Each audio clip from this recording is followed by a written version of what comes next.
Hey, what's going on, everyone? It is David Palmer, Leo King, and Rich Lopp here for the Awakening Experience. We're going into the Five of Pentacles today. What is going on, Rich? What is up, dude? Good to be with you, brother. Absolutely. Good to be with you. I passed you on the streets today. Yeah, that was perfect timing. That's like super synchronistic. Like, I wasn't even paying attention. You honked at me, I had my stereo blasting, and then I looked over and screamed at you. Yeah. Like, how did you know? I was thinking, how did you not see me? I did but see you did see me. Yeah. That's kind of indicates Mercury going direct and things lining up. Yeah, it does. Yeah. So, Five of fucking Pentacles, bro. I'm gonna admit, this card to me has always been one. I know. Like Seven of Swords, we covered just in the last podcast, and I was like, oh man, that card. But I would be honest, I have the hardest time with the Five of Pentacles because it really is the card of just, to me at least, we put the title as Woe Is Me, but I feel like that's still even too light for what it really kind of can be. Well, You know, Yeah. it's a sad card to me because there's so much that could be there for somebody that's waiting right in front of them, but they don't want to see it. You know. yeah. It all boils down to like you hear everybody say this, and I didn't used to believe this until I really started exercising, manifesting my reality with intention. But success and failure. Success is not a dollar amount. It's not a social status. It's not how big your house is, how nice your car is, how much money you have in the bank. Success is a mentality. Yes. Now, all those other things happen as a result of adapting that mentality. Okay? The success mentality, when it all comes down to it, is how you respond to challenges and obstacles and how you choose to perceive challenges and obstacles. Same thing with failure. Right. Failure is not having money, not being where you want to be in life, not getting that promotion, not getting the job. Failure is a mentality. Yes. And this is the failure's mentality. It is. I mean, I think that you're right because the failure is always on ourselves, right? That card can always be associated with something failed you and then holding to the grudge. Or it reminded me because I was thinking about it while I was taking a piss. It was one of those moments. But it's like that card also is like when you're with that person who's in that same negative vibe and you're choosing to be there too, where it's like, yeah, we're scrapping right now. And there's like an addiction element. You brought up in a couple episodes ago about how just even we fire off addictive chemicals, especially even our own frequencies of those negative frequencies. And to me, when I look at this card, I've always looked at it as, whether you look at it as the church, I always looked at it as the church, and it's so cold outside and they're all banged up and they can go inside, but they're like too good for it. It's like also, I'm too good for help, or I'm too good for maybe not even help. Sometimes it's a card where people are afraid for help, but it might not even be help. It just might be like the solution's right there in your life, but you're choosing not to do it. You just want to, sit and sulk. To me, it's a card of sulking in the shit. Yeah. It's very much, because I remember, like most people know, I had the failures mentality most of my life. And speaking from experience, somebody who's been there, you get into this delusional state of mind that if you get the right amount of sympathy, if enough people feel sorry for you and enough people want to come and help you, that somehow people helping you and feeling sorry for you is going to lift you up out of that mess. And that there are other people out here that can fix your problem for you. Like that's the delusion that comes along with this energy, the boo-hoo, poor pitiful me. And people who are deep enough into this mentality, they will, just like the people in the card here, they will get to the point where they will fight the solution. Well, like I was telling you off camera earlier, we were talking about my dad because of that article that I posted. Which is pretty deep, dude. Yeah. Most of the people who were in that situation never made it out alive. There was only after I climbed up out of that, in that whole homeless community, There was only that I know of 2 other people that climbed up out of it. And the only reason they did it is because they saw me do it. Right. All the other people, they're dead. They didn't survive it. And it's not that they didn't have the opportunity. Right. They're in that area where we were, in the southern Indiana, northern Kentucky, Louisville, Kentucky area. There is a vast, homeless population with all the resources that you need. You can just walk into a building and say, I need help. And you could get government assistance. And that's what I did. Right. Turned myself into a homeless shelter. I went into the church. Right. I used the resources and I used every bit of assistance that I could to climb up out of it. And it's so many people, they know, there's a homeless shelter right over there. Oh, I'm not doing that. Dude, there's a program that you can go get into, right? No, I'm not doing that. Like, they'll fight the solution because they're addicted to that sympathy because they live in that delusional mentality that somebody has to come save them, and that's not even possible. Well, and it reminds me too of drug addicts. Like that could be a rehab, for instance. But it is a card that is always associated with homelessness, which is the most interesting part too. And it also has to deal with being the victim, like living in that victim mentality 24/7. And I like how you bring it up. It's like you had all the resources and others see you do it. But the problem, I think, too, with that card is, it reminds me of people who like think some gangbanger is super cool and they're doing like bad in their life, but they turn that as cool, like who you associate with.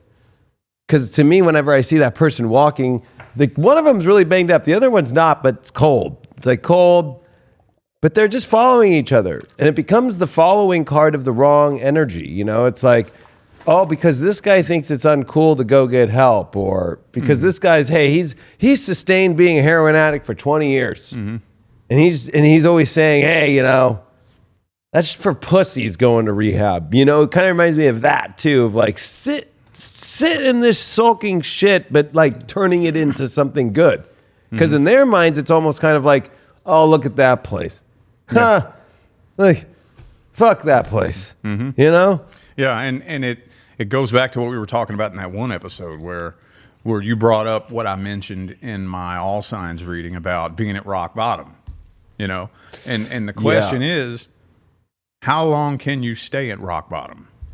That's true. How long can you stay there? I mean, I've witnessed it.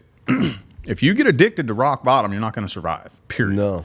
And when it all comes down to it, especially relating to the manifestation path, you got to be at the end of your rope. Like after a certain point of spinning around in circles, blaming everybody else for your problems, woe is me, poor pitiful me, boo-hoo. At some point, you got to get sick of living like that. And I'll never forget the day, fucking December 5th, 2015, that I woke up in my tent and I said, I'm done.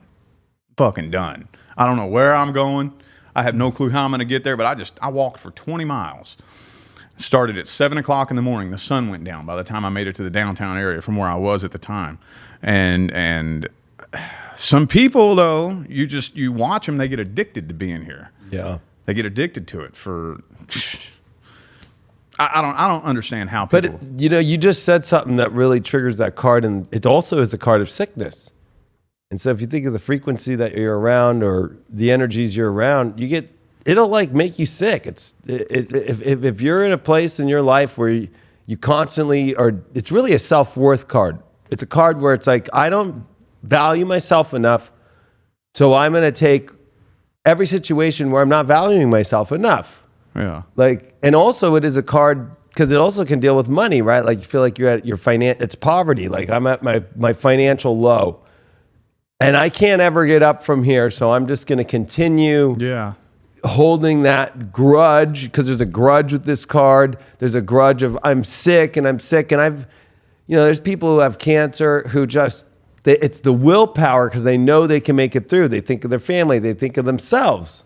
It always starts with the self first. Like, I want to survive. I want to make it through this shit.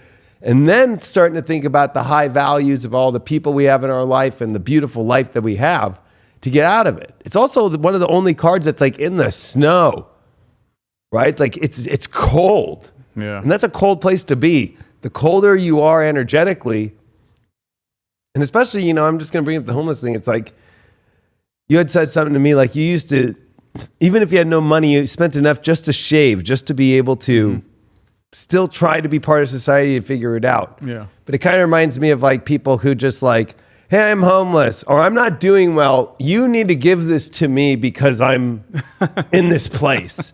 Dude. You know what I'm talking about? Yeah, yeah. And I remember during my first couple of weeks homeless, I came out of the bathroom after having just shaved, and one of the old homeless veterans who had been living that lifestyle for like 5 years, he looked at me and he goes, "What the hell are you doing?" I said, "Dude, I'm shaving. What are you talking about?" He goes, "You ain't gonna make no money like that." Right. I was like, "What are you talking about?" He goes, "Dude, you got to grow that shit out. Rip some holes in your clothes. You got to make these people feel sorry for you." I said, "Dude, I'm not trying to be here. Right. I don't want to be here. This is the most humiliating fucking thing that's ever happened to me in my life." Right. And like, I know from firsthand experience, I can't say everybody because in that situation, you hear a different story for every person. But one thing that 90% of them had in common was they wanted to be there. And they would tell you that straight up. Right. And going back to kind of what you were talking about a minute ago, I wanted to add something to that another reason why I think people end up stuck here for so long is because they don't believe it's possible to get up out of it. Right. Which is what fuels the fire in me to do what I'm doing on High Vibe TV with my manifestation series, and like with the live event that I'm doing, the special event, where I'm breaking down the science behind it. Right. Because like there's this fire that burns in me where I want you to understand that it's possible. Like you hear people say it. You always hear successful people say, "If I can do it, anyone can do it." And I don't want to come across like that, because when I would hear people say that, I would think, yeah, whatever. Yeah, whatever. You got lucky. And which is a very Five of Pentacles thing to say. Yeah. So that's why I have this desire to be able to, I want to be able to break it down to the point where when you hear it explained and you hear the science behind it, that you're like, oh shit, well maybe it is possible if that's really the way that it works. Right. And getting people up out of this mentality so that you do believe, I don't care who you are, I don't care where you're from, I don't care your race, religion, sexuality, I don't care. If you believe it's possible, you can make it happen. And that's what people in this mentality are lacking, I think. Yeah, it's a lack mentality, and I like how, you know, you bring up it's something that we all can get out of, right? It's like we have to first of all be honest with ourselves. It's a humility card, but it's like the actual like humbleness though. Mm-hmm. It's a card when we can reach our humbleness. But I was thinking in relationships, right? When I see this, if I pull this for somebody in a love reading, right, and they're like, "Oh, I want to know what's going on with this guy," like, and I'm like, this card comes out, I'm like, they don't even think they deserve you. And I hate, that's the worst in relationships, right? Where it's like, when I used to date and I'm successful and I'd be like, why do these people don't want to work out?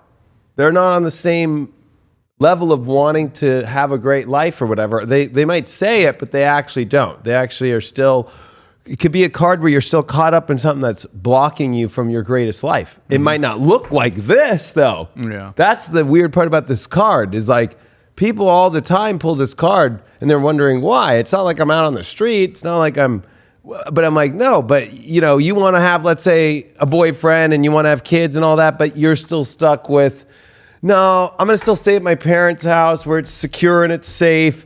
And I'm going to do these little things, or I still want to be able to do this. That's really the most thing you've done for 15 years. And it's a block. It's always a block. And also it's a frequency match that doesn't match in a relationship because it's always like, they don't have value in themselves. So then that's where jealousy can come, or the victim, like, oh, you went out with your friends, you know, and you're having a good time. Who is that guy that you hung out with? Who is that? Why were you talking to the waiter that way? Yeah. Right? Because it's whenever you pull this in love, it's like, oh, there's whoever, and it could be a girl, guy, I don't give a fuck who it is, but it's like, oh boy, this card stems into those weird fucking places, right? Where people go, God, if you're in a place where you're worried about your partner or the person you're dating or whatever and what they're doing, or especially if you're fucking one of those people like, you went out to eat? Didn't you eat yesterday? You know what I mean? Yeah. I stole that from Pablo Francisco. Yeah, yeah. Didn't you eat yesterday? Yeah, I was thinking about that the other day too, because like, you know, you see these couples where like you'll hear the man tell his girlfriend, "Don't go around him. I don't trust him." Right. And it's like, wait a minute. It's not about whether or not I trust him. I trust you. Right.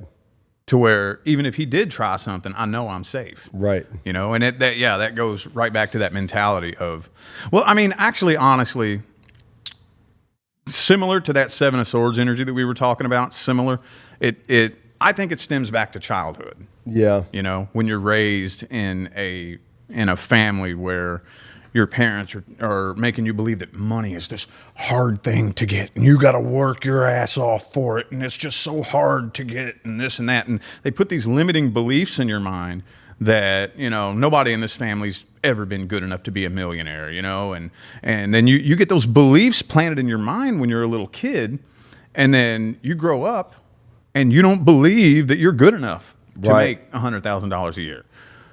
You know? I mean, that's a kid in the card. It's a little kid. It's a little kid. And then that's like the parent who's not even looking at them either. Just like thinking about itself. Like, well, let's get through the call. While they're trailing back, fucking all banged up, bruised, and on crutches. It reminds me, there was the play Oliver, you know, To Pick a Pocket or Two, and those orphans that were all orphans. And then in the play, I played basically the ringleader, the Jewish guy who gets all the kids to go pick the pockets. I had to sing that when I was in school. And that movie taught me, or that show taught me a lot. That play that taught me a lot, because I was like, holy shit, like that's where you start getting into pickpocketing. That's where you start, when you get so low, you're just trying to get whatever you want. I mean, this is also, I will call this the coin star card. Yeah. And I've been there. We've all been there. Oh, yeah. I'm not trying to put anybody down, but it's like I've been there where it was like, fuck, man. Every drawer I can find of extra. Oh my gosh! And that to me is the level of what I'm thinking is the highest moment. Is I just was able to collect as much pennies and quarters. I found all the quarters, and I'm at Coinstar, like, boom, and I'm at the checkout line of the grocery store with my little receipt for like $40 and thinking I'm fucking, that's $400 million, which I know we all have to go through that. So this is one of those cards too, where there's sometimes in life shit happens, but we have to remember, the more you keep extending that as an excuse, or this is the recycle card, right? It's like, God, do you have an extra, can I have your glass, please? Thank you. You know what I mean? Mm-hmm. Like, that's not a place, I get it. People get there, but that's what, like, your new live that you're doing this week is about, realizing that's not a place to be. Yeah. Because we can actually start in this card to believe ourselves, to be like, hey, listen, it's okay, but I have to be here. You don't have to be here at all. That's the whole point of this card. Is like, why are you fucking outside in the snow when there's obviously a beautiful place inside? What, your beliefs go against it? Yeah. I mean, it very much, well, talking about the live that I'm doing this weekend, it is, again, I don't know a way to make it any more simple, that to get people to understand that it is possible, that lack mindset, that we believe there's not enough money. You know, your average broke person thinks that the reason they're broke is because the rich people have all the money. Yeah. And they don't understand that it's like, no, the rich people have an abundance mindset. You have a lack mindset. If you can figure out how to reprogram that mindset, money is everywhere. There is enough money out there for every single individual on the face of this earth right now to be a multi-millionaire. That's how much money is on the planet. The reason that you don't have any is not because somebody did something to you. It's because of your mentality. And I get it. I've been there. And I can remember, I was reflecting on this the other day. It was so funny. I remember back when I used to work at this company where I cleaned airplanes for a living. And the owner was like, obviously he was this multimillionaire. And me and all my loser friends would sit around and talk so much shit, you know, about this dude. From the hand that feeds. Yeah, yeah. And I remember thinking in my loser mentality, like I seriously thought that I was making this guy look bad. And then it clicked one day, and I stepped back and I went, whoa, I felt embarrassed. I'm like, I sound like a pathetic fucking loser. You know, like you hear the people in this mentality. They talk so much shit about the people who are doing good. I know. As if they think that them having money is causing their brokenness.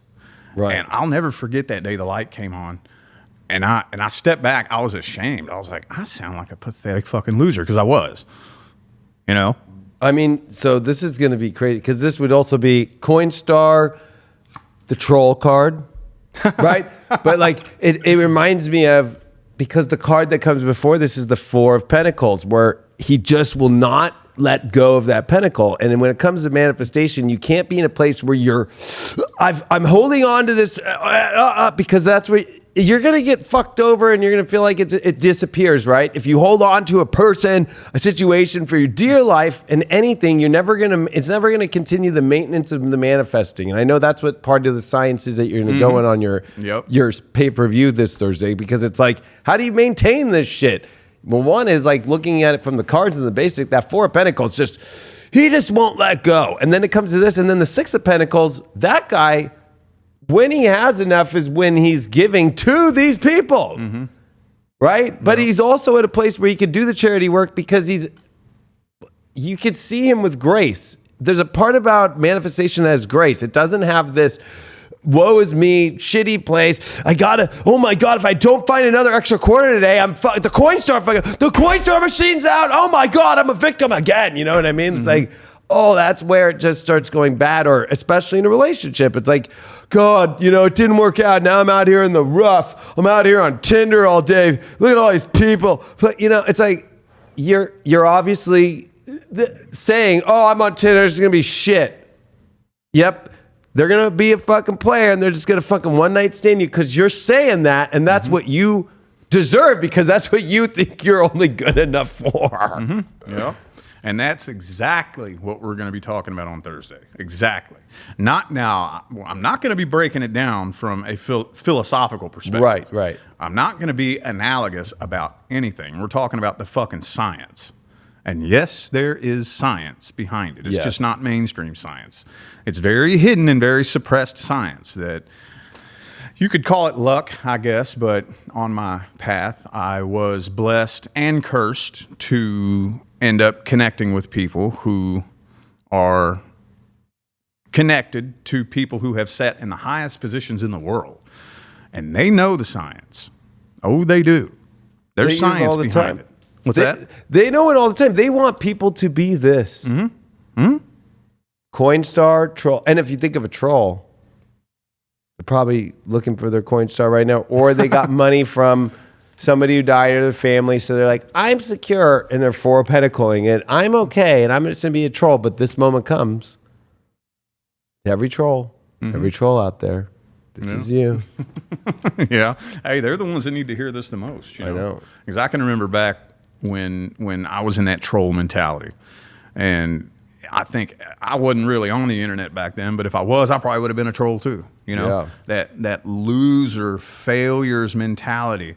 And I mean, actually, honestly, I feel secondhand embarrassment for people like that, because I remember what it was like to be in that mentality.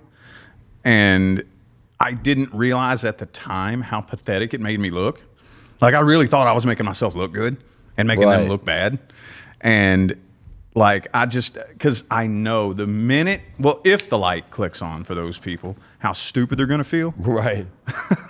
You know what I'm saying? Super stupid. Yeah. And, the way I look at it, though, is that hopefully, if anybody out there is watching this who's in that mentality, which I'm sure there are, hopefully I'm planting a seed that's going to bloom one day. That's what I feel like my job is, Well, and that's the problem with this card, is that they're not laying any seeds. They're not doing, that's like that. Then the Seven of Pentacles comes after the Six, right? Where it's like, you got to fucking do the work to get the return back. Like, you got to plant the flowers and you got to harvest it. And you sit there and you look at whether the harvest is good or not.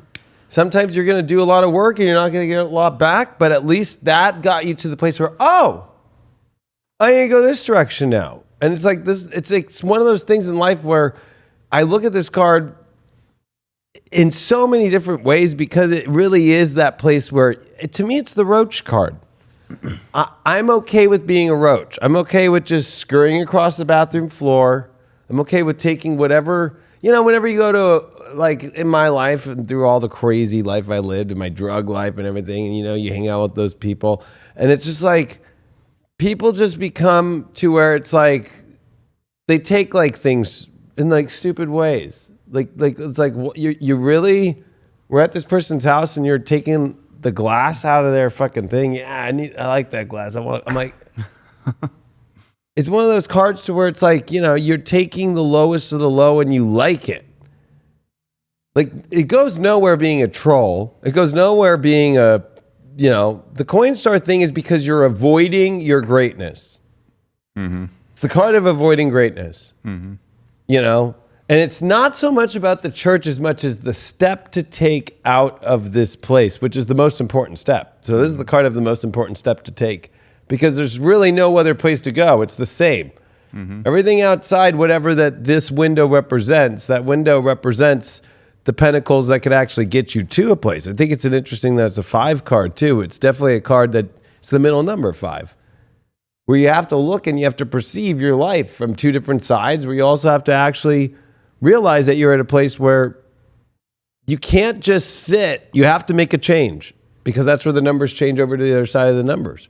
It's a number that is the Roman numeral V, where if you were to flip another V, you'd get to 10. So you can double your power.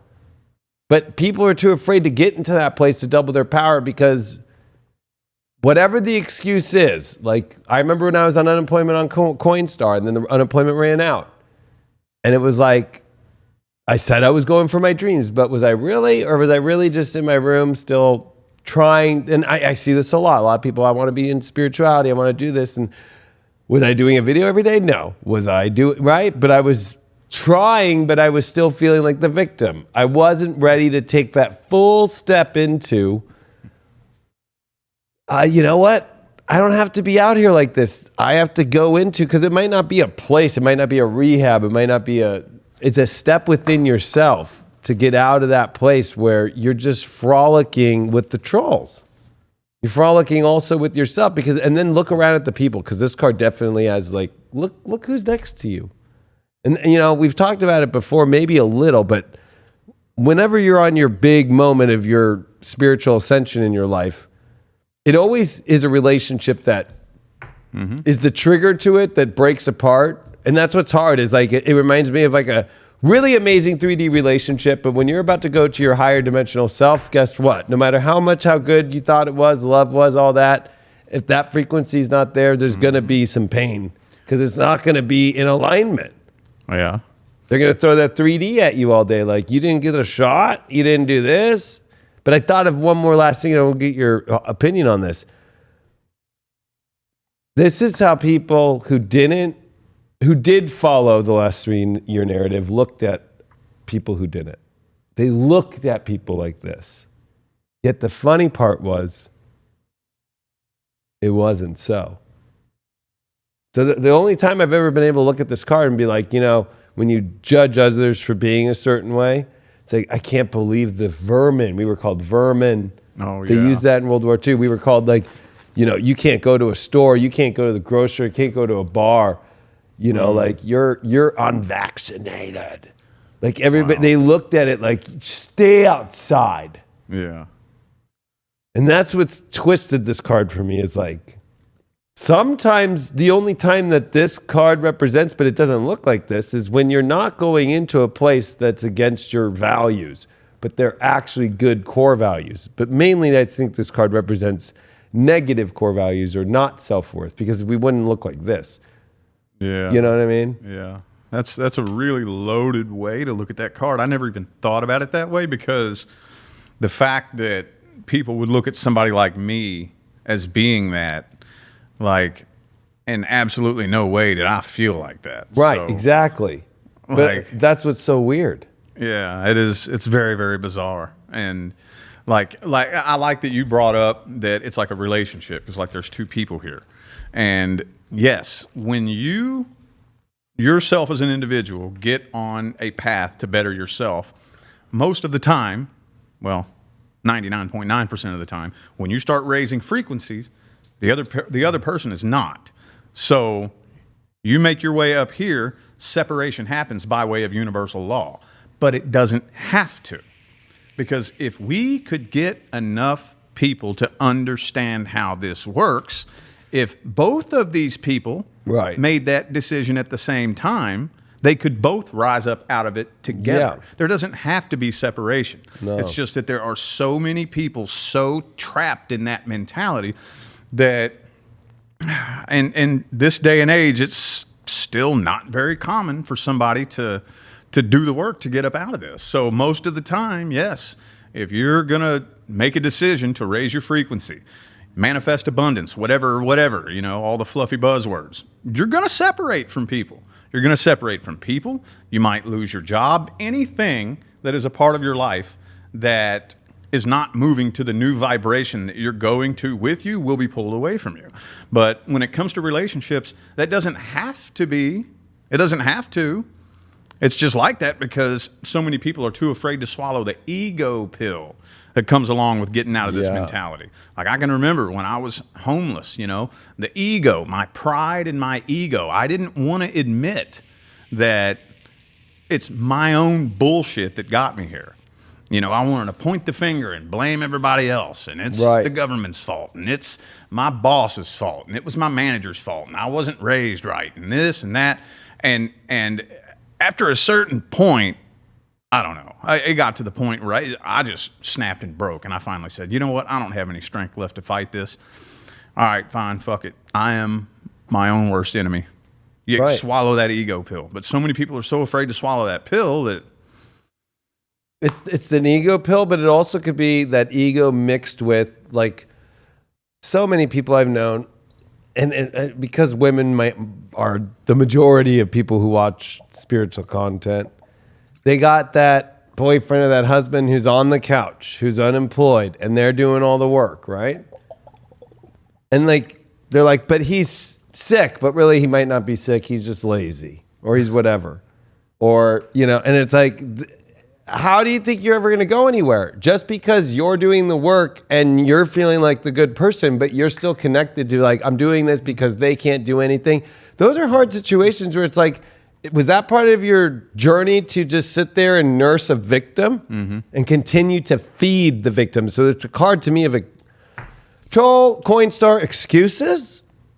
Every excuse in the world that ego creates to stay in a bad place. It might not look like this. You might not be, because it's funny. One's all banged up. The other one's just, you know, cold. Well, guess what? You could be the person not banged up, but you're just sitting there with it. Like, I'm just going to keep feeding this victim. Yeah. And being the victim myself because I'm not, I can't get out though because what are they going to do if I leave? Is that your problem? Yeah. Their own life? Like, you know what I mean? Like, and people think, well, that's not compassion. And it's like, do you think it's compassion that they're a fucking vampire sucking on all your fucking self-worth every fucking day of the week? Yeah. You know what I mean? I had somebody come to me for a reading one time, and let me see if I can remember how she worded it. It was something to the effect of, she was in a relationship.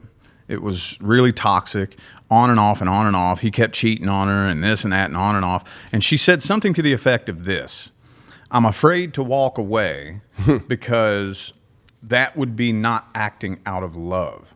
And I'm like, no. The biggest bullshit lie that has been pounded into our heads, you know, is that it's virtuous of you to completely deplete yourself for other people. No. That's not acting out of love. Love comes from you, not to you. To act out of love would be to say, I have too much love for myself than to cling to somebody who's going to treat me this way. Right. I have too much respect for my own vibration than to allow myself to be fucked over and over and over. Yeah, we all make mistakes. You know, when you're with your actual person, yes, you will experience challenges and obstacles, but the two of you will work through them. But if you're stuck next to somebody like that, who, you know, like you said, the husband that's just on the couch or whatever, and you keep seeing it spinning in circles, keep making the same mistake over and over and over and over and over, you're a hot air balloon tied to a sandbag. Right. Like you are not going to make it to the top of that mountain while you're latched on to this person who refuses to change frequencies. Right. And the sad part about it is that you can't drag them to the top of the mountain with you. The only way any individual can make it to the top of the proverbial mountain is if they make the free will decision themselves to get up and change frequencies. And like, you know, you hear people say, show me the 5 people you are most closely connected to you and I'll tell you your future. And that's true. That is true. If you hang out with 5 broke, fat losers, you'll be the 6th. And I know that sounds shitty and arrogant. I know, I get it, but it's true. It's true. It's fucking true. I know. And at the end of the day, it's like, even if you're my childhood best friend or you're my cousin that's been like my brother my whole life, I love you to death, but I'm going this way. Right. You can come with me if you want, but I'm not going to sit here and wait for you. I'm going this way. You know what I'm saying? I know exactly what you're saying because I feel like, one, there's an old meaning of what poor means. We think of it today as poor meaning, I don't have money. Yeah. The old meaning in the medieval times, especially during the Knights Templar, was poor of soul, to give away your arms, number one, and to give away your power to others that are going to just take it from you and use it against you. That's what meant poor really means. So people get it really fucked up because, like you said, you're with all these people and you're giving your power away. You're giving away, and back then it would be giving your sword away. Like, here, you can have my sword, because back then they did the same virtuous bullshit. Like, everybody turned in their swords to make this place better. Yet then they went and used it and pillaged towns and fucking used it against people, right?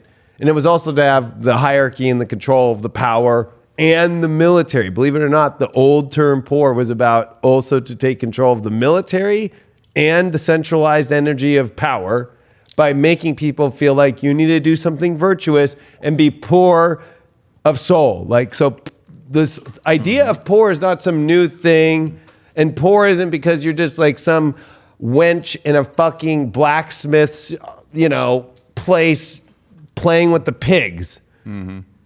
It's because your blacksmith husband gave away his sword to be virtuous. So there's other parts too of this with the people you hang around who give away their true energy of their soul and their true power of their soul. And you are right along with them. The second you be like, well, it's virtuous. They're doing a good thing. They give extra heroin to these people. Like what? Or you know what? We're humble. Yeah. So we're just not going to do anything for our lives. We're going to give away our power. Biden's telling us to give our guns away. I can't believe people who do that. Yeah. When they're at your door fucking with a gun. If people didn't rise up over the last 2 years and we have to continue to keep our fucking arm against the door of fucking this bullshit, this is the card of where it's like, I'm giving in. It's also the card of like, you know what? I don't want to do shit. I'll take the free shit because it's different than I'm going to use the benefits of what the government can do to get out of this place in my life. Most people don't do that though. Most people are just like, where's that money? Where's that free money? Mm-hmm. And do you think that energy is going to go anywhere? I remember one of the hardest times of my life is when I went into the welfare office. That shit is a humbling experience. The line, the fucking, it makes DMV seem nice. Yeah. Especially in LA. And to get government service back then for the 1 month that I had to get it for some shit. I'm not going to go too deep into that shit, but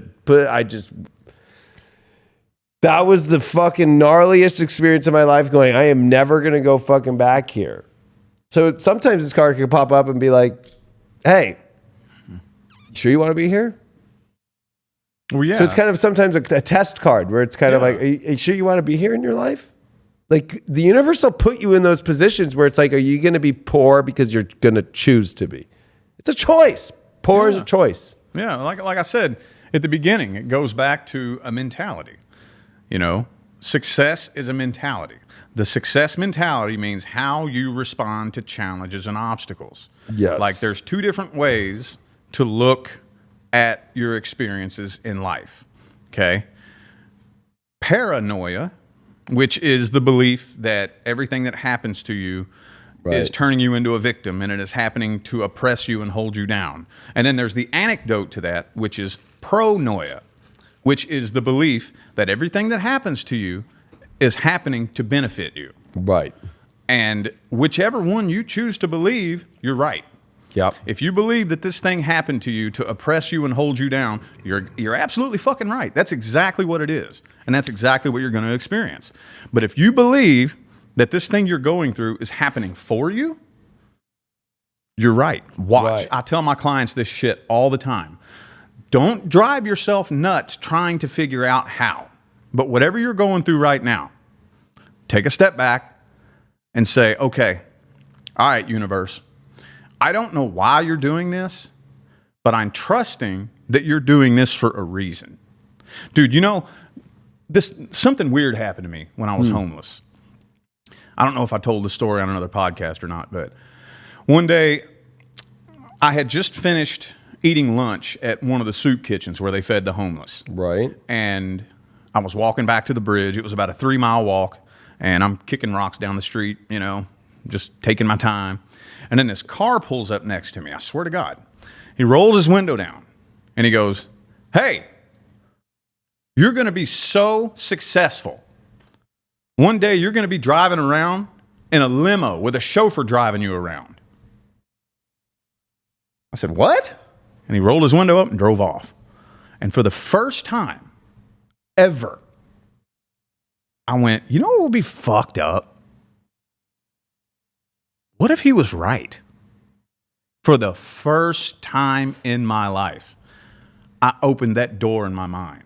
Yep. And I started fantasizing about this right here.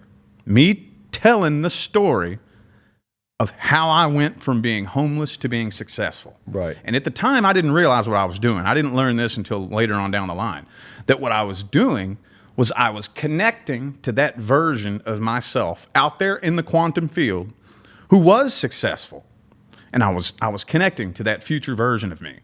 And I give this, and I've been doing that ever since then. I don't care what happens. Like, let's say, for example, my ultimate goal is to make $10 million a year. And then I wake up tomorrow and YouTube crashes. No more YouTube. That's my source of income. You know, Right. Most people would be like, oh, I guess it's just not meant to be, and they would give up. No, I would immediately be connecting to that version of me out there in the quantum field who makes $10 million a year, looking back and telling this story of how I wouldn't have been able to make $10 million a year if YouTube didn't crash. Right. It happened for me. I'm trusting that whatever the fuck I'm going through right now is happening for my benefit. I have no clue how that's going to play itself out, but I'm trusting that. I'm holding that frequency. If you can manage to do that for a long, drawn-out, extended period of time, I promise you it will play out before your very eyes. So I have a question for you. So, like, let's say when you're in your readings and you pulled this card as the outcome. What does that usually associate for you when you're giving advice to people? Giving advice or an outcome? Well, I guess you'd pull both. Well, for advice, I usually give advice very similar to what I just told you. Right. If it's advice and this card comes out, I will usually tell my client to change their perception of what's happening to them. Like, you have the choice to believe whether or not this is happening to you or happening for you. And I'll give them that little speech. Yeah. But as far as an outcome, like in a love reading, usually this is getting ghosted, abandoned. Yeah. A lot of times if I'm reading somebody's intentions or their feelings where, like, say, for example, somebody's coming to me asking about a past person that they just broke up with. And how do they feel about me? And if this comes out, I'll say they're playing the victim. Yep. You know, it's all your fault. Boo-hoo, poor is me. You won't believe what this person did to me. Boo-hoo, poor pitiful me, you know. Can also be to the past, right? Like, this always happens to me. Yeah. And that's like a bad sign. Whenever I used to date and I went on a date and somebody's like, God, you know, I always get the shit end of the stick in every relationship. It's like, yeah. well, I'm not looking to be taking the good end of the stick and you getting the shit end because you like taking the shit end of the stick. You know what I mean? Like, I'm not talking about the fun ways of that. I'm talking about the fucking, and that's what's hard is I feel like, and I asked you that because I feel like, you know, a lot of people watch your shows and they watch your tarot readings. And I think it's one of those cards where, you know, when somebody asks, or even if they're doing readings on others, that is an outcome card. You know, you look at one of those things like, that's not where I want to go or where you wanted to go. But again, it's one of those things to where you have that choice, like you said. It's a choice in perspective. Or again, if you want to be the victim in the situation, shit happens and you have to learn in life. Sometimes we get rear-ended. Sometimes, you know, it doesn't mean that the universe is fucking here to say, fuck you. There's a lesson in that shit and you could take it because it could always turn out so much better than you think, you know? And I feel like that's what's hard is people get little shit happens, but this is the card where it eventually turns into that fucking horrible place. Cause it's like you let that one person who gave you that one feeling of being a victim that you didn't get, let's say, an invitation to a party. And then you didn't get any more because you started talking shit on everybody and saying how they're a worthless piece of shit. And then this card is also one of those things where it's like, I'm choosing to get fucked to where it's an erosion of your value, of your worth. Where, you know, people invite you to things because not because you're a great person or a bad person. It's because you're around, because you're willing to be in their face. Like some people get mad at me in life if I don't invite them to something. I'm like, dude, I'm sorry, we hadn't talked in a while. And it wasn't because you were not in the field of view at the moment. You weren't in the frequency at the moment. It has nothing to do against you. And I know a lot of us deal with that, right? It's like, I've always been cool with you. There's no, sorry. You know what I mean? Like, that's one of those weird things where people can find anything they want to. This is the card where it's like, ooh, I found my moment to talk shit and fucking be a victim. Yes. Yes, I'll take that. It's like, fuck, you know, I even noticed like with DoorDash, there's been a run where it's like, they fucking forgot my drink for a week in a row, but I started thinking that was going to happen. And that's what kept happening. Until I was like, you know what? That shit happens and that's not going to happen. Boom, it stopped happening.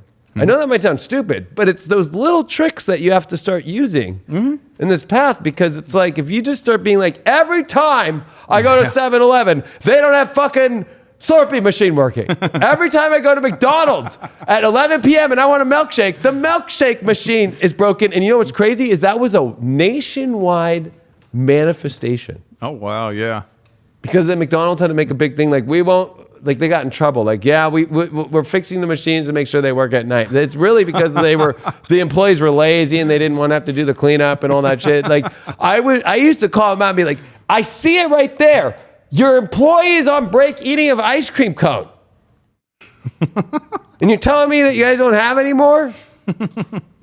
I know everybody's been through that. Been through that. Like, what? You don't have fucking a milkshake right now? You know what I mean? And it's like, are you gonna just like lose it over that? Or are you gonna fucking move through? Because it's a card where you can like not let that be a place you land on. This could be like, if it reminds me of Monopoly.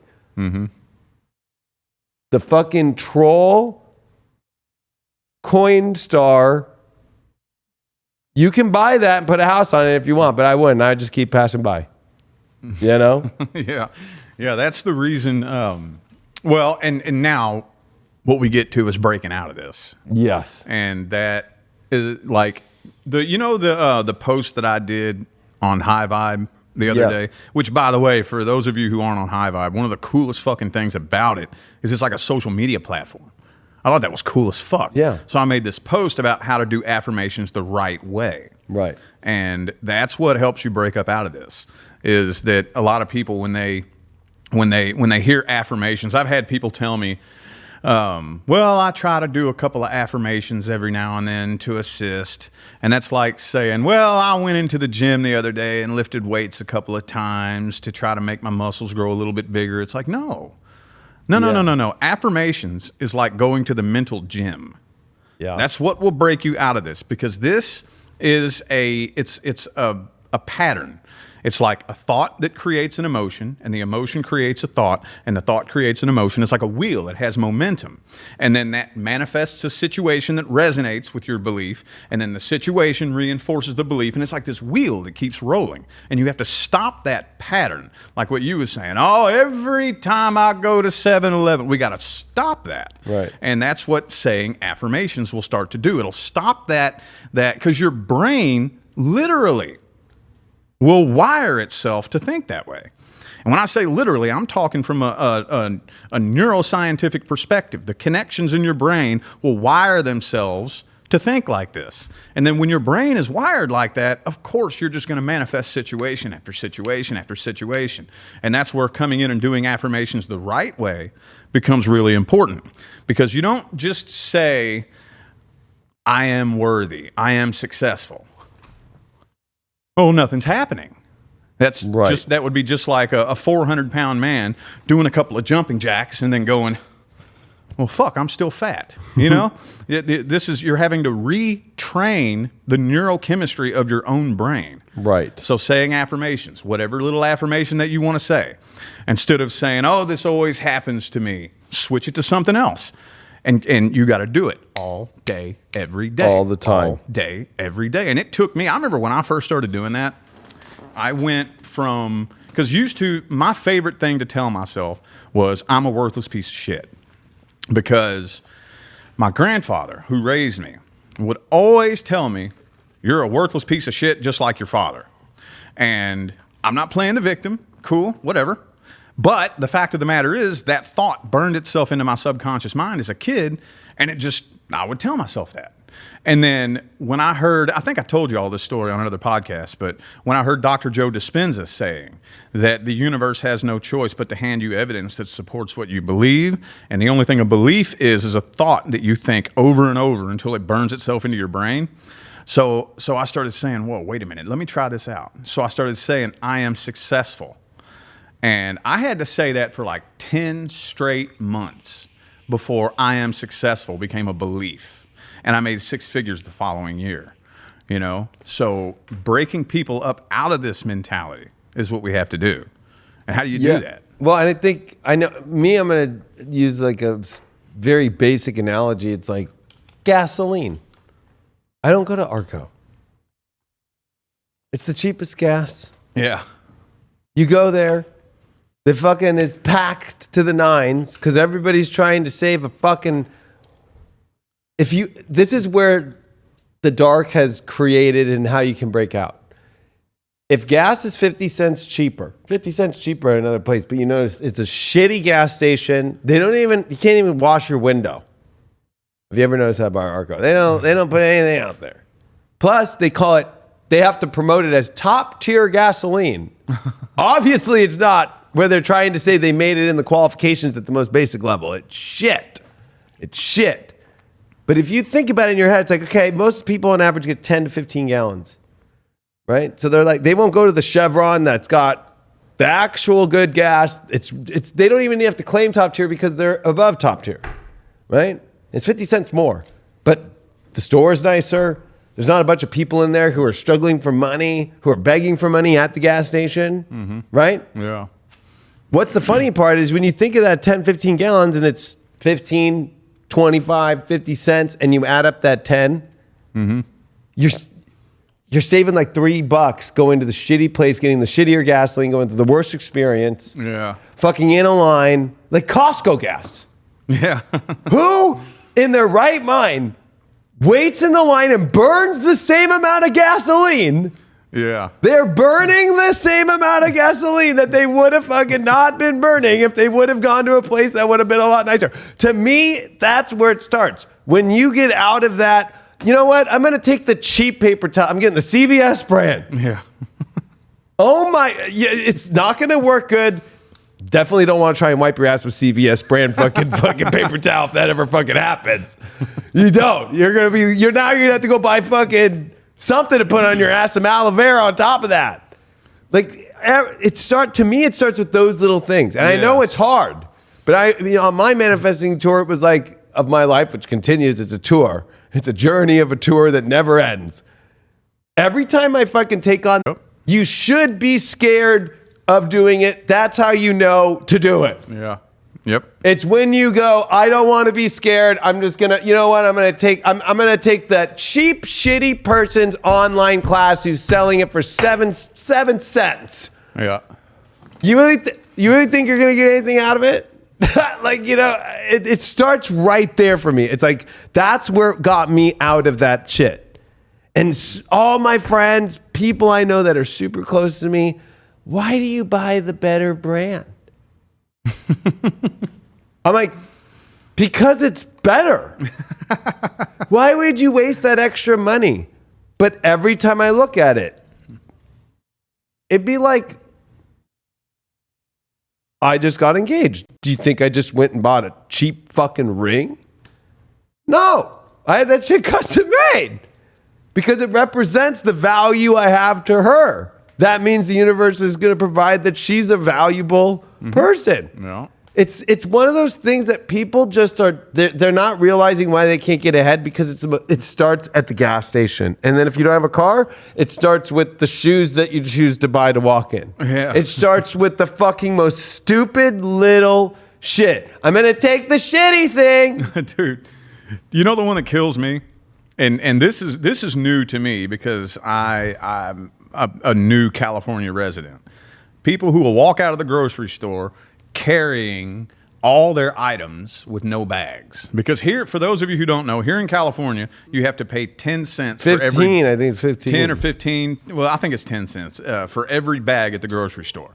And there are actually fucking people who will walk out of the store carrying loads of groceries with no bag because they don't want to pay 10 fucking cents. I'm like, dude, the worst case scenario, you use 10 bags and you got to pay $1? A fucking dollar? And you actually get the nice, they don't do plastic, they give you the real heavy fucking duty. I know. But you know, one of the first things that I learned when I attended Mind Mastery School, the teacher told me, if you're always looking for something for free, you will always end up with things worth nothing. Because value is created by your perception. This is how the energy of money works. The only reason anything costs anything is because somebody says so. Right. The only reason this thing is worth anything is because you believe it's worth something. That's how powerful your perception is. That's why there's certain information that I will not give out for free. Right. Absolutely not. Because if I give it out for free, you're going to take it and do nothing with it. Right. But if you pay money, you don't realize you're doing it, but you're paying your energy and you're devoting your energy to receiving that information. And you're 10 times more likely to take that information and use it to change your life. Yes. But people don't understand how energy behaves. And well, it's like, it reminds me of whether it's like baseball, for example. It's baseball season. So do you think you can watch baseball for free on YouTube? No. You have to pay for Fubo TV now and pay to watch your team. You got to pay that extra 64 fucking bucks a month to get the MLB fucking programming. Same thing with all that shit. Because it's got value, and you wonder why do all these people have all this money and all these sports? I'll use sports for a stupid example. It's like, because they know their value. You can't they don't have free day. Everybody's free into the stadium. No. It's like, that's the problem with the spiritual community, and that's the problem with a lot of people, is like they don't realize, do you just give, and you know what? Humble is a great thing, and you got to stay humble. But like in this community, it's like they make art and it's like, I just give it all away for free. And it's like, well, you wonder why you're a struggling artist. Because this is also the struggling artist card too, it can be. Mm-hmm. Right? Like, oh, I'm not going to, and I'm not worth that. And the fear of that, or you just said, I mean, like, if you're trying to look for free, I mean, that's basically what you're going to get. I mean, the Costco fucking free sample, you already had to pay for your membership to get in there. Yeah. But it's not a free sample. Yeah. Like, that's the biggest brain fuck on people right there. It's not a free sample. You already paid to get in there to get a free sample. Mm-hmm. You're getting a sample from your membership. Mm-hmm. It's not a free sample. It's a free sample of that company's thing that you can then go buy. Mm-hmm. It's like, that's the hard part, because I feel like, oh man, You know, people screamed at me. They're still all under my 2015 videos when I said, I'm moving my daily horoscope to my first app, the Leo King app. And everybody fucking, because nobody had done that back then. Nobody. Everybody was like, you can't have value to a video horoscope every day. I'm like, I am doing a video every day. I've done a video every day for over 11 years. Every day. I don't miss. And I put all the devotion, everything I got into it. And the people that watch and the people that subscribe, they know it. And they get the value because it changes their life. But when it's just free bullshit all the time and you don't know the shit that has your value, you're right. That money you pay, but it's devotion. Yeah. You're willing to get something out of it. The other side's willing to give everything it's got. Yes. That there's an incentive, and that's the part of life where it feels like I don't have an incentive to do shit. Well, then that's what you're gonna get. Or you know what? It's like if dating, if you don't have an incentive to go into a relationship, but you haven't worked on your self-worth, you still don't think you're beautiful, you don't think you're good looking enough, you don't think you're gonna be able to have a good relationship, you don't think, guess what you're gonna get? You're gonna get somebody who just constantly, it's not working. It's not about the person. Everybody always tries to project too. This card can be like a minor projection. I wouldn't say major, but it could be a minor one where it's like projected on, I'm the victim because of that person. It's like, no, you keep saying and owning for the fact that you want a relationship, yet you really don't. You're the one who's still swiping on other people when they leave. Yeah. You know what I mean? Or how about this one? This is one that I saw play itself out so many times back in high school. Beautiful girls. I'm fat. I'm fat. I'm fat. I'm so fat. Fucking stunning girls, you know? I'm fat. I'm so fat. I'm fat. I'm fat. I'm fat. Now, go look them up on Facebook. Guess what? They're fat. Right. They convinced themselves that they were fat, and it had no choice but to manifest. I know. You know? And everything is perception. Going back to money. It's the same thing. That's the reason the dark forces trained you to use your perception against yourself. Money is nothing but perception. And people don't understand that. And again, there they are, right there, hanging over the spiritual community, brainwashing people into believing that poverty is a virtue. Let's just get them to squander all of their life force energy. Right. Get them to squander their perception of everything. And so they just end up spinning in circles, you know, giving and giving and giving and depleting themselves and demanding that everybody do everything for free when they don't even understand how your perception is what creates value. Right. And another thing that the mind mastery teacher that I went to said that took me a minute to understand, but it clicked over time. Monopoly money is only worthless when you're not playing Monopoly. Right. When you're playing Monopoly, fights break out between family members because your perception is what gives it its value. And I remember I heard that and I was like, wait a minute, what the hell is he talking about? Oh, so that green piece of paper with Ben Franklin's head on it is really just a worthless piece of shit. It's only worth what I believe it's worth. So if I just believe that that's a worthless piece of paper, and now, see, back then I was struggling, making minimum fucking wage. Now, there could be a $100 bill laying on the fucking counter and I wouldn't even notice it. Right. You know, I've you know, picked up my wallet before. Somebody like, hey man, you got a couple dollars? No, I'm flat ass broke, sorry. And then the next day I'll be like, oh shit, I've had this $100 bill in my wallet for the last 3 months and I forgot it was there. Right. You know, it's all perception. Your perception of money is what ends up manifesting in your bank account. It's not money that we're looking for. This is the thing people don't understand. It's not money that you want. What you want is to not need to worry about money. Right. And we think that a certain dollar amount is going to create that feeling, and it doesn't. The dollar amount is a reflection of how you feel about money. A certain amount of money is not going to create or change how you feel about it. It's backwards. They got us manifesting everything backwards, spinning in circles. And that's what we're going to cover on the 18th. Yeah. With the science behind how it works. And I'm going to break it down, and it's going to be understandable at that point. Well, I was like, it was funny you brought up the Monopoly thing because whenever you play, somebody chooses to be the banker. And do you notice most people go, oh no, why don't you do it? I don't have to deal with counting the money. It's always the banker that usually wins.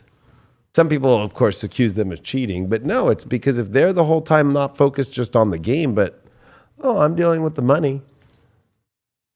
Their mindset's on the money the whole time. And so when you be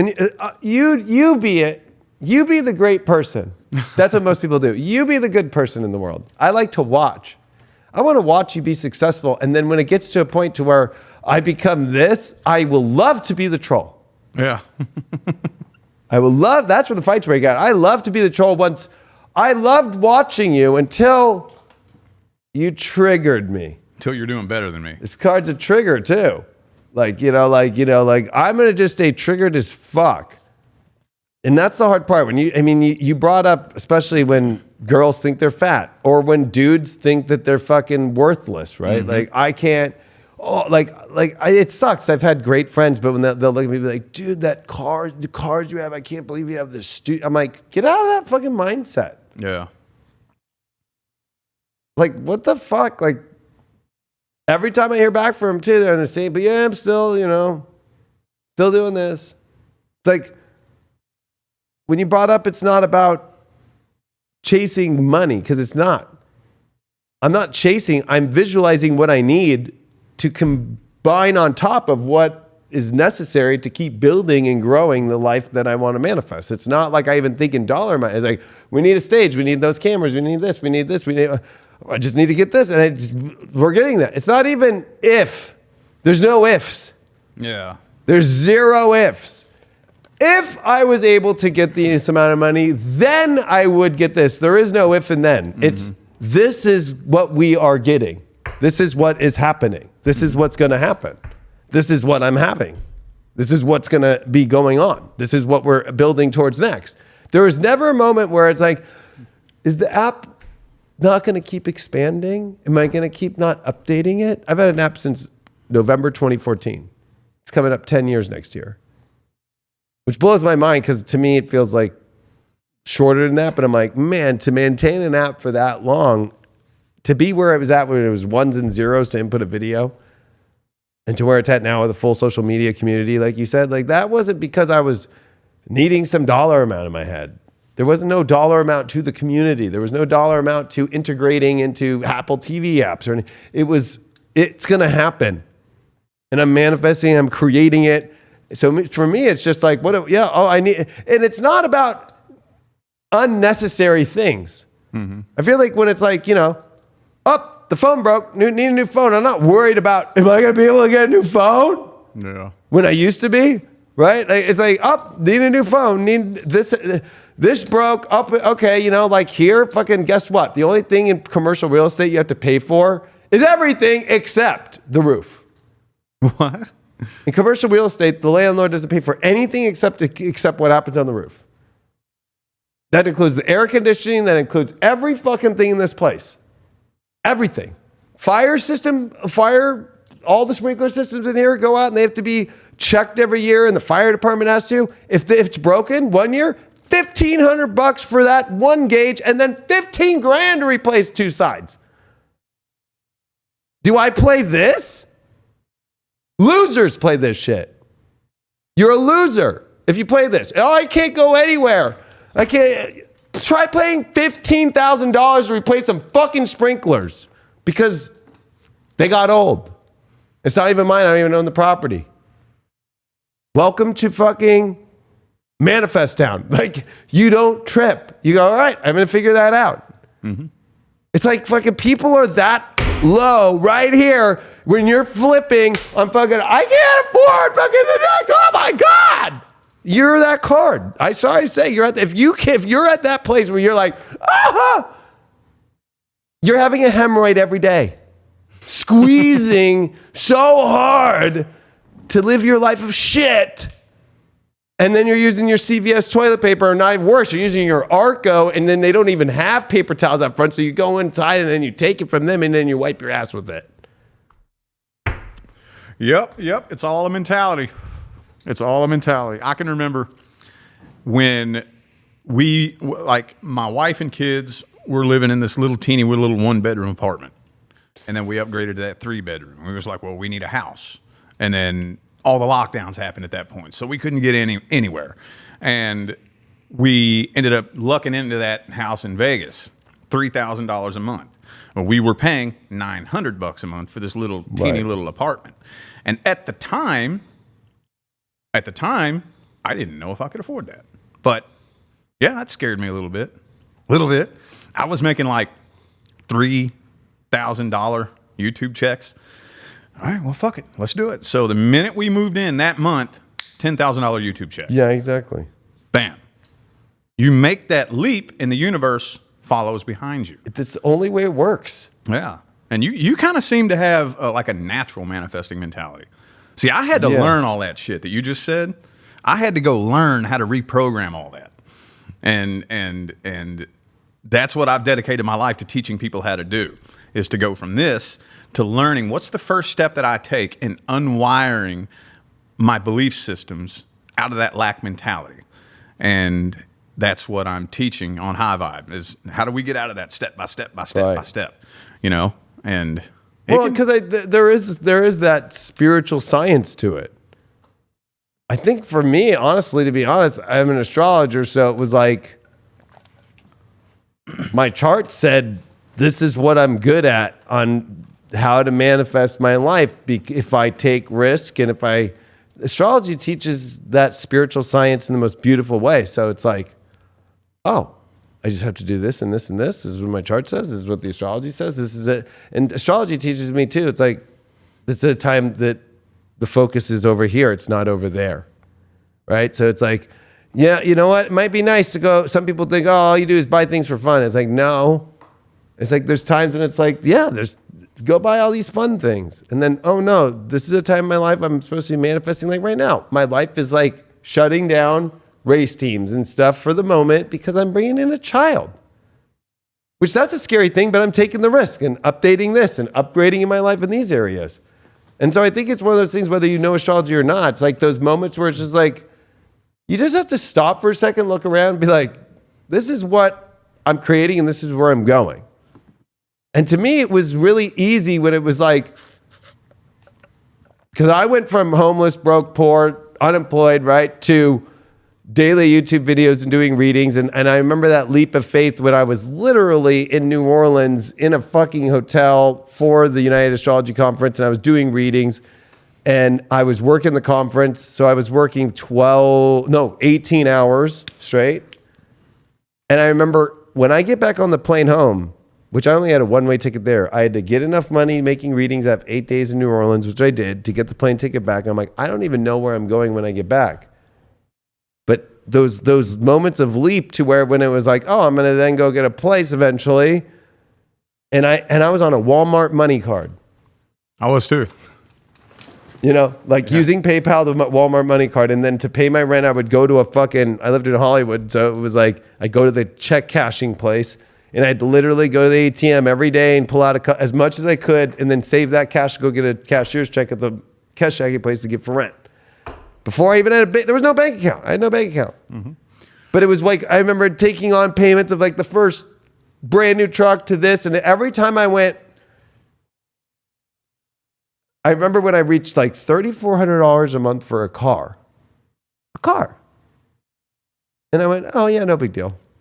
And it was like, and then when it's like the little things to where even the environment of when I go to those dealerships, they know who I am. And it's like, the banks, this is the real secret of manifestation.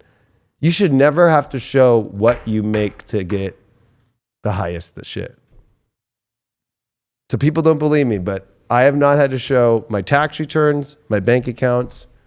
For 3, maybe 4 years now, I'm buying $3,400 a month cars. Because when they look at your credit report, they already know by seeing your history, all the payments and all the closed accounts and everything, how much you paid. So why would they check? So people have all this fear like, that's part of it. I have to show that and prove. No. When you're really rolling and you're in that manifestation place, it literally, I know people say like, it's impossible for it to just naturally happen. Oh, it just naturally happens. That's the ego that thinks it's impossible. I literally walk in. I go, I want this. I walk out. and an hour later do the paperwork, never show a thing. Just my driver's license. Yeah. I'm not even kidding. It's fucking like, it blows my fiance's mind away. It blows everybody in my life's away. Because like, wait, what? Yeah. Well, people don't believe that it really can be that easy. Because when you're stuck in this mentality right here, one of the biggest things is that the ego analytical thinking brain is thinking, okay, well, in order to make this happen, I have to do this, and this. And like the ego, here's the problem. I think I've mentioned this before. There are two types of manifestations, A type and B type, you know, and that A type manifestation is something you've already had before, you know, and the thing about an A type manifestation is you can plan it out step by step. But a B type manifestation is something that's unlike anything you have experienced before. So when we're in that A type mindset, like somebody in this mentality is thinking, okay, well, if I'm going to do this, then I have to figure out every little step that it takes, and I have to do this and this. But the ego is nothing but, your ego analytical thinking brain is nothing but a record of past experiences. Like, we think we have to figure out every little step, but you don't. You must first walk up to the door, and you would be surprised how often it'll just open. You'd be surprised how many times things will just flow for you. Try it. Just try it. People are too scared to even try. I know. I can remember many times I would be broke bum, and I'd move to a new town, and I would walk up into a business and make friends with the owner and introduce myself as a freelance entrepreneur. Right. I didn't know shit about running a business, but I was trying to learn. I was trying to link up, you know, so that I could put myself on your level, so I can see the world through your eyes. And go to the car lot that has your dream car, even if it's way more money than you think you can make. Go walk in the shoes of that person who can afford it, and let people perceive you that way. Take it for a test drive. Put yourself in that frequency and see what the universe starts doing in response to that. Doors start opening. The universe sees you walking in a new frequency, new doors will start opening and things will start flowing. If you can put yourself outside of your comfort zone and step into the frequency of being that different person, you know? Yeah, because that 4 of Pentacles that comes before the 5 is when you're in that tense, like if you walk into a dealership with 34, or Lamborghini, for example, it was going to be like $4,400 a month, but I was like, there's no storage. You know, that when you get to a place where you're like, there's 2 liters of storage, I'm okay. I'll take the GTR. But it's like, I don't walk into a dealer with that, ooh, what are these people going to think about me? Or look, when you're in that place, ooh, not going to happen. Same thing on a date. If you're walking in like, it's not going to, maybe they're going to think I'm not good. Everything, or a job. Like, I always laugh at people who want to be successful and, you know, they don't even have a LinkedIn. I'm like, I have gotten more shit off LinkedIn in my life because guess what gets checked? Everything, even for when I just got my new place. The real estate agent had looked at my LinkedIn. I could see that. We live in a world to where you want to get somewhere, you've got to be able to do these things. But LinkedIn's $79 a month for the professional plan. Well, don't you want to be successful? Yeah. People don't want to do that. I don't want to. It reminds me of people like, you use Adobe Suite. I'm like, yeah, I use the Creative Cloud business plan, $79 a month, but I get access to all the Adobe Creative Suite. It's like, yeah, but that's $79 a month. Or the thing that runs this whole setup is $1,000 a year. That's it. But for most people, and you have to pay it at once. Oh my God. But you can't switch the cameras in this way and have it to where it's got a remote thing like I'm doing right now and do all this shit. People don't, I don't want to pay. Do you have a free version? Can I find it online? Oh my God. I'm like, that's where you're going in your life. Yeah. That's where you're going. Dude, I was making minimum fucking wage. But all I knew was I'm going to manifest a business where I sit at home and work on the internet and make no less than $100,000. That's my bottom line. I was paying $400, $500, $600, $700 for one online course to teach me manifestation.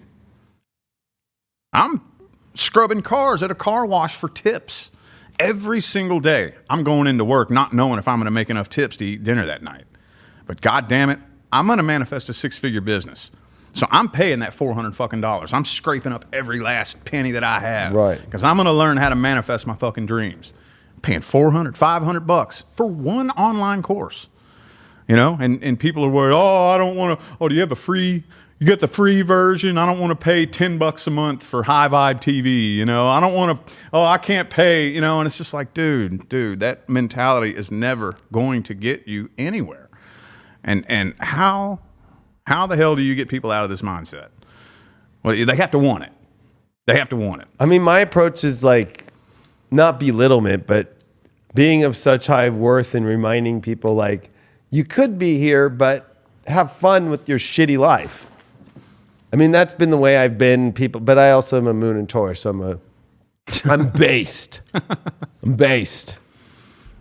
Or as there's an old astrologer who passed away, Jeff Jower, years ago, but he used to say that my moon at the end of Taurus is like the truffle oil all over my emotions. Right? So it's like emotion, but emotions are a big part of it. It's like emotionally, it's like I'm not going to put myself through some shitty. So even when I was broke and in the worst situation, I fucking was like, I'm not going to take the shittier version. Like it was like, nope, not going to take, you know, it's like, oh, well, you should be grateful if you could have this. It's like, I'll wait another month and I'll figure it out before I take that shitty fucking Daewoo that they don't make anymore. You know what I mean? Like it's like that I'm not going to just take whatever comes. And sometimes in the universe, like there's those tests where it's like, you could have this right now. Oh yeah. But it's like, no, that's not what I want. So that's not going to align. Like when Sophia and I were looking at homes, like the nursery is going to be a big part. We're going to have a baby. So if the place didn't feel right and then it didn't have a good place for a nursery, even though it looked great and the price was good and all that, I was like, no, we're like, no, we both together though. Every situation in our life, there hasn't been a moment where we disagree on when we're up leveling or connecting to what it is in our life. That's how I know it's an alignment. It's like we both at the same time walked in the house and now we both went, before even looking, the second we walked through the doors, we looked at each other like, yeah. I'm like, what is it going to take right now? We didn't even go upstairs yet. Yeah. You just knew. Yeah. And unless it's a knowing and it's like a fucking fuck yes, it's like, oh, well, yep, all right, fucking let's go. Or if it's not, then when you get stuck in that mind, you start, anytime you get in the mind, I feel like in manifesting, it's just it's a powerful knowing. And when you don't know and you're like, am I good enough for anything? You already have fucked yourself. You're already in this club with the trolls. Get your Coinstar fucking bags out, which you can't even afford anymore. So get your pockets and make sure that all the holes in your pockets are fucking fixed. So you can take enough of those coins to Coinstar. And by the way, they're getting rid of Coinstar anyway because they're shifting to digital currency. And it is a test too. Like when you said, you know, you have to know what to say no to. This is a little concept that I like to teach to my clients to try to plant the seed of what I like to call push-pull. Okay? Because the universe is very obedient. It's going to do whatever you're doing. The universe is going to give you whatever you need so that you can keep doing it. And I tell people all the time, you probably heard me say this, if I'm pursuing relationships are going to run from me. If I'm searching to try to find true love is going to hide from me. Yeah. But what about when I start avoiding things? What's going to happen? What happens when you desperately try to avoid something? It's going to find you everywhere you go. So whenever it gets to the point to where I know what to say no to, that's when the universe lines you up with what is best for you. That's when things start pursuing you, when you know how to pull away. How do I flip that switch and let go of it as if I don't want it anymore? How do I do that? How do I let it go and even try to avoid it? I remember when my YouTube channel first blew up, I didn't want to be a fucking tarot card reader. I did not want to do that for a living. And I was like, no. I don't want to do this. No, this is stupid. I don't want to do this for a living. And I started running from it. And that career chased me and tackled me to the fucking ground. And I knew that's what was happening the whole time too. And learning how to gain control of that little switch to where you know what to pull your energy away from. Why do you think it is that 9 of Cups comes before the 10 of Cups? That emotional independence. Why do you think it is? Have you ever stopped and asked yourself, I think most people have at least stopped and thought about this one time. It seems like whenever I'm out there looking for a relationship, I can't find one to save my life. And then when the day comes that I finally get my hands on a relationship, now all of a sudden, everybody notices me because I'm unavailable. Yeah. Because I don't want it. Because I'm pulling my energy away from it. Well, what do you think happens when you become so happy and fulfilled with yourself that you're unavailable to virtually anybody? That's fucking attractive, isn't it? I was just pulling up. Nobody can see me, but this is what I was doing. These people start fucking coming after you. Yeah. That's when you're really attractive. That's when everybody notices you because you're unavailable. You're unavailable. You know your worth. You know. That's so funny. I was gonna say about the avoiding thing. When I lived in Hollywood, there's fucking gangs on the fucking street. I watched a guy get fucking killed. It was crazy, right? Like, you know. But everybody was like, why do you live in downtown Hollywood? It's so dangerous. And I was just like, I never was avoiding danger, or was I looking for it? I just was. It's part of Hollywood. And anybody's gonna fuck with me, I'll figure it out in the moment. But that was the mentality of like, whatever's gonna happen in the moment, I'll deal with it when it comes. Not one person fucked with me. That's so funny. Not one person. And I walked by the fucking, I'm not even joking. Look it up. Hollywood Boulevard is where people get just shot fucking all the time. I fucking walked by a dead body. I'm not even kidding. I watched a guy get fucking shot because they were fucking giving gang signs and talking shit on some other gang member. I just pow, pow. I'm just like, well, okay. But that's the thing is I just didn't give a fuck. There's a don't give a fuck vibe too. Just like, whatever, it's part of the fucking jungle I'm in. But I never looked at it as a jungle. I looked at it as like, this is a city, whatever. And so I've never had a problem where people go, oh my God, you're in New York City? I was like, yeah, I fucking take the subways. I have a great time. It's fucking fun. I even jumped down trying to look for the rats one time. Like, I don't know. It's one of those fearless knowing I'm on my path and that ain't coming towards me. There's a part where it's like, that ain't coming towards me. Why would that come towards me? That's not part of my path. Yeah. I went through the same thing. When I had first climbed out of a homeless shelter, I like I said in that one video, I left there and I went to a transitionary home, and where I was in an all black end of town. And I was like, the white boys were like 5% of the population. And everybody would always find out, oh my God, you walk through there? I'm like, yeah. Yeah. Every white boy I knew who would try to walk from one end of town to the other, like this one dude tried to walk to the store, came back holding his leg. He had a stab wound in his leg.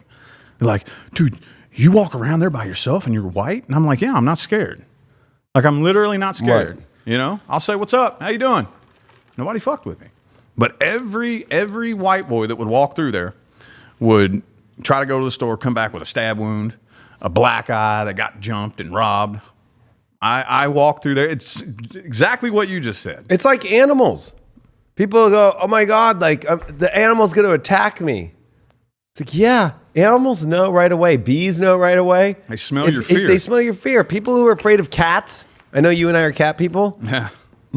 Why do you think the Egyptian pharaohs had cats? They knew instantly whoever walked into the chamber, that was what the Magi used. If the cat, this is true from old texts that I have pulled up, and it's been proven.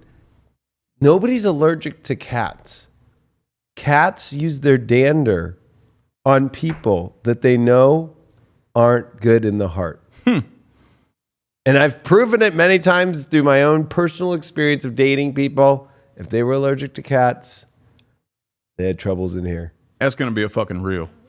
They do. And it's crazy because like there is no such thing as being allergic to a cat. If my cat's pissed at me and I'm not in a good space in my heart, that's when I'll be like, why am I sneezing right now? And he'll be all over me. One of my cats will be like, oh, I get it, dude. I'll switch that light that you call it. You'd switch that light switch back on my heart. But that will blow people's minds. Like, oh my God, like, why does this happen to people? And why they read the fear. Animals read the fear, or you know what? It's so easy. I know girls use it all the time, but some people like us animals do too, animal owners. Like, If you're dating if I was dating somebody and I walked in and the dog didn't like me, that never has happened. There's no such thing as the dog whisperer. We're all dog whisperers. We're all animal whisperers. You got to be in a space where you know how to connect and you're in a good space. But anybody who can't be, and you're wondering why I'm allergic, why the dog doesn't like me, look at you. The dog's totally trying to give the owners the heads up. Look at this piece of shit. This is a five. I don't even have the car anymore because it's so worthless if I can fly off. Fucking, because you're a piece of shit. You're in the 5 of fucking pentacles, walking into the house trying to act like you're fucking something, and you're just like, the dog's like, you know, yeah. The cat's fucking walking, fucking, because get the fuck out of here. Yeah, they can see your energy. That happened to me That's one triggering. time. When I actually walked into a spiritual store one time. It was a long, long time ago when I was fresh on my path. And I was half drunk, pissed off, mad. And I walked into this spiritual store and I felt this pow on my leg. And I went, the dog bit me. The owner's dog bit me. And I knew immediately I brought a shitty energy into this spiritual store. And I'm like, damn, that was my fault. I'm not even mad at him. So I knew immediately. Then I switched it up. I was like, damn, that's my fault. I brought the nastiest energy into this store. But I tell people all the time, you got to check your own vibe. Right. You always got to stop and say, how am I vibing right now? You know, we're all humans. Am I vibing like this? You know? Yeah, that ain't a vibe to walk around in. I mean, I know that like Kanye fucking kind of made a brand of clothes that made it look like kind of like that. But it was weird because people went out and bought it because he wasn't carrying that vibe, though, with it. It's the internal vibe. Mm-hmm. It's like if you're walking around like, I'm just not doing good and all that. And you know what? People use that. That's like their way to get through the next hurdle. I'm going to go to this situation, this group of friends. I'm going to go to my family and be like, yeah, it's just not going good. You know, like, it's like, come on. Especially if you don't want to do something. It's different if you're like, let's figure out something to figure out my life. Then the universe fucking makes it happen. But if you're like, I don't want to do anything and I just want to make it through the next hurdle and I just want everybody to take care of me. That's the worst place. Yeah. And I feel sad because that's a bad place to be. But that's that vibe. And you're carrying that vibe like, I don't want to have to do anything. But I want you to do everything for me. But they can't. I know. That's the sad part about it. That's the hardest part. Like I was saying in the beginning of the video, like, and this is from experience. I'm not just pointing fingers. I was there. People in this mentality, they have this delusion that there's something somebody else can do for them. I know. And this is how people get addicted to, they get on government dependence. Right. It's supposed to be government assistance. Right. There's nothing wrong with going into the welfare office like you did, you know, right. For a month, cool, whatever. There's nothing wrong with going and getting food stamps and whatnot just to help yourself out while you're climbing the ladder. But, you know, people get on this government dependence, and they made it that way on purpose because we've been so brainwashed into believing that we need something or someone out here to come save us. And even best case scenario, somebody tries to come save you. It won't work because they can't.